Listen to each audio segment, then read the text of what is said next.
Play along with me here. Let's say you're planning your next summer vacation. So you go on the internet and look for a few different destinations you'd like to visit this year.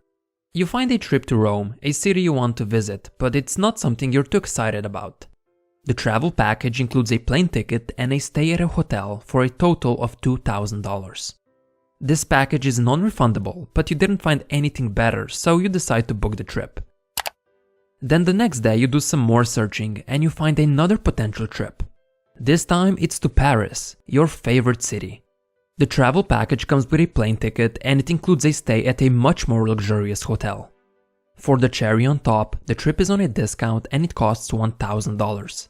Again, the ticket is non-refundable. But since you'll be taking 2 separate breaks this summer, you decide to book this trip as well. However, later that day, you realize that you've made a small mistake. You accidentally booked the trip to Paris for the same week as your trip to Rome. You're unable to change the dates because the hotels are fully booked and you can't refund the tickets. You're now faced with a tough choice. Do you go to Rome or do you go to Paris? You start weighing your options. If you go to Rome, you would only lose out on $1,000 you paid for Paris.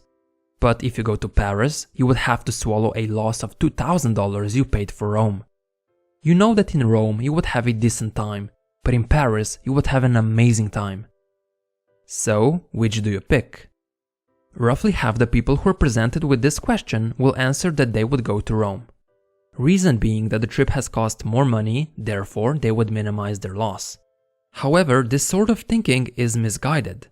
The better answer would be to go to Paris. If you pick Rome, it might seem like you're only losing $1,000 instead of $2,000. But that's just an illusion. You've spent $3,000 for either trip and you can't get this money back. Your loss is actually equal. So the wise thing to do is to choose the trip that will bring you the most joy in the future. In this case, a trip to Paris, your favorite city, which includes a superior hotel. What I've just described is what psychologists and economists call the sunk cost fallacy. It's one of the more common cognitive biases that clouds our judgment. Essentially, the sunk cost fallacy is this: making a decision based on your past losses instead on potential future returns. Let me give you another example. Let's say you buy a $10 movie ticket. But 15 minutes in, you realize this movie isn't what you expected it to be. However, because you feel like you're supposed to get your money's worth, you decide to watch the rest of the 2-hour movie. This decision is based on your loss of $10. But it isn't an optimal one. A more logical thing to do would have been to get up and leave after you had realized this movie isn't what you wanted to watch. Wouldn't you be better off had you only wasted $10 and 15 minutes of your time instead of wasting $10 and 2 hours? Had you left early, you would have essentially gained 2 hours of extra time. And that would be thinking based on future returns. Those $10 you spent were gone or quote-unquote sunk either way. You couldn't get them back whether you watched the rest of the movie or not. And that's what the sunk cost fallacy does. Because we don't want to feel like we wasted our resources towards something, we're more willing to stick with it, even if it's not beneficial. And this doesn't apply just to money, but to time and effort as well. For instance, relationships are a prime example of this bias. The more time someone has spent with another person, the harder it is for them to break up. In some cases, even if the relationship becomes completely dysfunctional or even abusive, they will continue to stay in it when really it would be healthier if they parted ways. Now, I'm not saying that couples shouldn't attempt to fix their problems. It's worth at least trying, but if they stay together just because they've invested so much time, money, or effort into their relationship, they're only going to be more miserable down the line. It's better to call it quits now and save yourself from future misery. Yet people are willing to spend years in an unhappy relationship just because of their past investments. And yes, I know that there are plenty of other reasons why people stay together, but sunk cost is definitely up there. The same goes for people's education and careers. Many think their job is terrible, but they stay in it because they've already put in so much time and effort. Let's take this lawyer for example. He went through 7 years of school to get his degree. But 3 years into his profession, he realized this job isn't for him and that he would be happier somewhere else. He wants to change his occupation, but now he's faced with sunk costs. He basically spent the last 10 years of his life working on this career. If he were to quit, it would basically mean that he wasted a portion of his life. But those years were spent and they're gone no matter what. Is it worth being miserable for the next 40 just because of the past 10? Of course not. That's a bad bargain. But again, sunk costs often compel people to stay in their miserable jobs. Now, the sunk cost fallacy doesn't apply just to individuals, but to nations as well.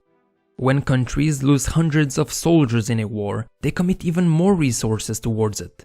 They believe that the sacrifices made by the previous soldiers shouldn't be in vain, so they send even more soldiers into battle instead of finding a diplomatic way to resolve the issue. But those lives that were lost sadly won't be returned by doing more fighting. Instead, the opposite happens. Even more lives are lost as the war goes on. I think you see the problem. Now, the reason why we fall for sunk costs so easily is because we don't treat gains and losses equally. If you had $0 and I gave you $100, you would feel pretty good. But if I then took back the $100 I gave you, you wouldn't feel the same way you had felt before you possessed the money. You'd actually feel worse than before.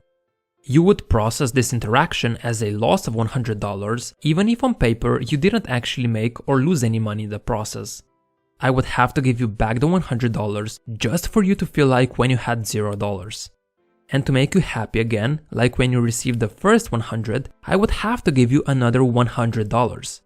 So $200 in total. Crazy, right?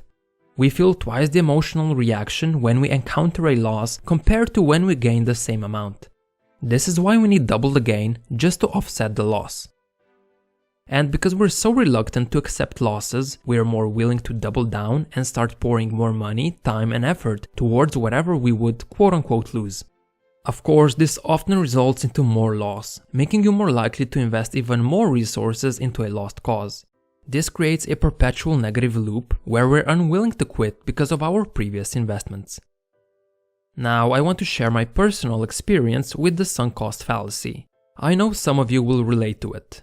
When I was younger, I loved spending my time playing video games. But as I've grown older, I didn't enjoy them as much, so I decided to quit. However, it wasn't that easy. I had this maxed out character, which I spent countless hours on. I was emotionally invested in its development, and I felt like it would be such a waste to throw it all away. But in reality, it didn't matter any longer how good I used to be at the game. It didn't matter how much time and effort I had put into it. I didn't enjoy playing any longer, and it made no sense to continue just because of my past efforts. I would only be wasting more time and effort that could be spent on hobbies that I actually enjoy now. Only once I realized that this was a clear case of sunk cost was I able to move on. I cut my losses and quit the game. The message of this video isn't to quit or to give up on everything. Perseverance is important, and there could be plenty of good reasons to continue pursuing something. I just want you to be aware of the sunk costs and to ignore them when making a decision. Remember, what's spent is spent. If you continue to pour more resources into a failing project, you're just digging a bigger hole for yourself, making it even harder to quit. So learn to cut your past losses. Instead, look for potential future returns. Thanks for watching.